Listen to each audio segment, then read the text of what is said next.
Hi ಎಲ್ರಿಗೂ ನಮಸ್ಕಾರ. ನಾನಿವತ್ತು ತುಂಬ ಸಿಂಪಲ್ಲಾಗಿ ಚಿಕನ್ ಡ್ರೈ ಹೆಂಗೆ ಮಾಡೋದು ಅಂತ ತೋರಿಸಿಕೊಡ್ತಿ. ಅದಕ್ಕೂ ಮುಂಚೆ ನಾನು ಮಾಡುವ ವಿಡಿಯೋ ನಿಮಗೆ ಇಷ್ಟ ಆದರೆ ಲೈಕ್ ಕಮೆಂಟ್ ಶೇರ್ ಮಾಡಿ, ಹಾಗೂ ವಿಡಿಯೋನ ಫಸ್ಟಿಂದ ಲಾಸ್ಟ್ ತನಕ ಸ್ಕಿಪ್ ಮಾಡದೆ ಕಂಡು ನನಗೆ ಸಪೋರ್ಟ್ ಮಾಡ್ಕೊಕ. ಈಗ ಸಿಂಪಲ್ಲಾಗಿ ಚಿಕನ್ ಡ್ರೈ ಹೆಂಗೆ ಮಾಡೋದಂತ ಕಾಂಬ.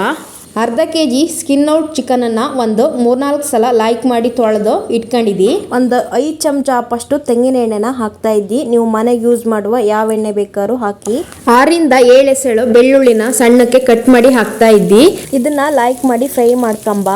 ಬೆಳ್ಳುಳ್ಳಿನ ಸಿಪ್ಪೆ ತೆಗೆದು ಸಣ್ಣಕ್ಕೆ ಕಟ್ ಮಾಡಿ ಹಾಕದ. ಇದು ಚೆನ್ನಾಗಿ ಫ್ರೈ ಆದ್ಮೇಲೆ ಸ್ವಲ್ಪ ಕರ್ಬೇವಿನ ಸೊಪ್ಪು ಹಾಕ್ತಾ ಇದ್ದಿ. ಇದನ್ನು ಅಷ್ಟೇ ಲೈಕ್ ಮಾಡಿ ಫ್ರೈ ಮಾಡ್ಕೊಂಬ.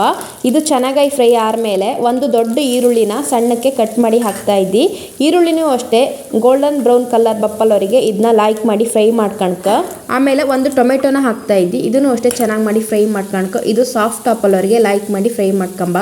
5-6 ಹಸಿಮೆಣಸನ್ನ ಉದ್ದುದ್ದಕ್ಕೆ ಕಟ್ ಮಾಡಿ ಹಾಕ್ತಾ ಇದ್ದಿ. ಇದನ್ನು ಅಷ್ಟೇ ಲೈಕ್ ಮಾಡಿ ಫ್ರೈ ಮಾಡ್ಕೊಂಬ. ಹಸಿಮೆಣಸನ್ನ ನೀವು ಖಾರ ಕಂಡು ಹೈಕಣಿ. ಹಸಿಮೆಣಸು ಚೆನ್ನಾಗಿ ಫ್ರೈ ಆದ್ಮೇಲೆ ನಾನು ಇದಕ್ಕೀಗ ಅರ್ಧ ಚಮಚ ಅರಿಶಿನ ಹಾಕ್ತಾ ಇದ್ದಿ. ಅರಿಶಿನ ಹಾಕಿ ಆದ್ಮೇಲೆ ಲೈಕ್ ಮಾಡಿ ಫ್ರೈ ಮಾಡ್ಕೊಂಬ. ಅರ್ಧ ಚಮಚ ಶುಂಠಿ ಪೇಸ್ಟ್ ಹಾಕ್ತಾ ಇದ್ದಿ. ಇದನ್ನು ಅಷ್ಟೇ ಲೈಕ್ ಮಾಡಿ ಫ್ರೈ ಮಾಡ್ಕೊಂಬ. ನಿಮ್ಮ ಹತ್ರ ಶುಂಠಿ ಪೇಸ್ಟ್ ಇಲ್ಲ ಅಂದರೆ ಶುಂಠಿನ ತುರ್ದು ಹಾಕಿ, ಇಲ್ಲ ಅಂದರೆ ಶುಂಠಿನ ಸಣ್ಣಕ್ಕೆ ಕಟ್ ಮಾಡಿ ಹಾಕಿ. ಟೊಮೆಟೊ ಮತ್ತು ಈರುಳ್ಳಿ ಎಲ್ಲ ಲೈಕಾಗಿ ಫ್ರೈ ಆದ್ಮೇಲೆ ನಾನೀಗ ತೊಳೆದಿಟ್ಕೊಂಡು ಚಿಕನನ್ನು ಹಾಕ್ತಾ ಇದ್ದಿ. ಈರುಳ್ಳಿನೆಲ್ಲ ಚೆನ್ನಾಗಿ ಫ್ರೈ ಮಾಡ್ಕೊಂಡಷ್ಟು ಚಿಕನ್ ಡ್ರೈದು ರುಚಿ ಲೈಕತ್ತ. ಚಿಕನ್ ಹಾಕೊಂಡಾದ್ಮೇಲೆ ಒಂದ್ಸಲ ಲೈಕ್ ಮಾಡಿ ಮಿಕ್ಸ್ ಮಾಡ್ಕೊಂಬ. ಇದು ಚೆನ್ನಾಗಿ ಮಿಕ್ಸ್ ಆದ್ಮೇಲೆ ರುಚಿಗೆ ತಕ್ಕಷ್ಟು ಉಪ್ಪು ಹಾಕ್ತಾ ಇದ್ದಿ. ಉಪ್ಪು ಹಾಕಿ ಆದ್ಮೇಲೆ ಒಂದ್ಸಲ ಲೈಕ್ ಮಾಡಿ ಮಿಕ್ಸ್ ಮಾಡ್ಕೊಂಬ. ಚೆನ್ನಾಗಿ ಮಿಕ್ಸ್ ಆದ್ಮೇಲೆ ಮುಚ್ಚಳ ಮುಚ್ಚಿ ಒಂದು 5 ನಿಮಿಷ ಬೇಯಿಸ್ಕೊಂಬ. ಸುಮಾರು ಹೊತ್ತಾಯ್ತು ಮುಚ್ಚಳ ತೆಗಿತಾ ಇದ್ದಿ. ಚಿಕನ್ ಬೆಂದಿತ್ತು. ನಾನು ನೀರು ಹಾಕಿ ಬೇಯಿಸ್ಲಾ, 6 ನೀರು ಬಿಟ್ಟಿತ್ತು. ಅರ್ಧ ಚಮಚ ಕಾಳು ಮೆಣಸಿನ ಪುಡಿ ಹಾಕೊಂಡು ಇದನ್ನು ಲೈಕ್ ಮಾಡಿ ಮಿಕ್ಸ್ ಮಾಡ್ಕೊಂಬ. ಆಮೇಲೆ ಒಂದ್ಸಲ ಉಪ್ಪು ಮತ್ತು ಖಾರ ಸರಿ ಇತ್ತಾ ಅಂತ ಕಣ್ಕಣಕ ನಾನೀಗ ಇದಕ್ಕೆ 1 ಚಮಚ ಅಪ್ಪಷ್ಟು ಖಾರದ ಪುಡಿನ ಹಾಕ್ತಾ ಇದ್ದಿ. ಖಾರದ ಪುಡಿ ಹಾಕಿ ಆದಮೇಲೆ ಒಂದ್ಸಲ ಲೈಕ್ ಮಾಡಿ ಮಿಕ್ಸ್ ಮಾಡ್ಕೊಂಡು ಇದಕ್ಕೆ ಸ್ವಲ್ಪ ನೀರು ಹಾಕ್ಕೊಂಡು ಒಂದು 5 ನಿಮಿಷ ಚೆನ್ನಾಗಿ ಮಾಡಿ ಮುಚ್ಚಳ ಮುಚ್ಚಿ ಬೇಯಿಸ್ಕೊಂಬ.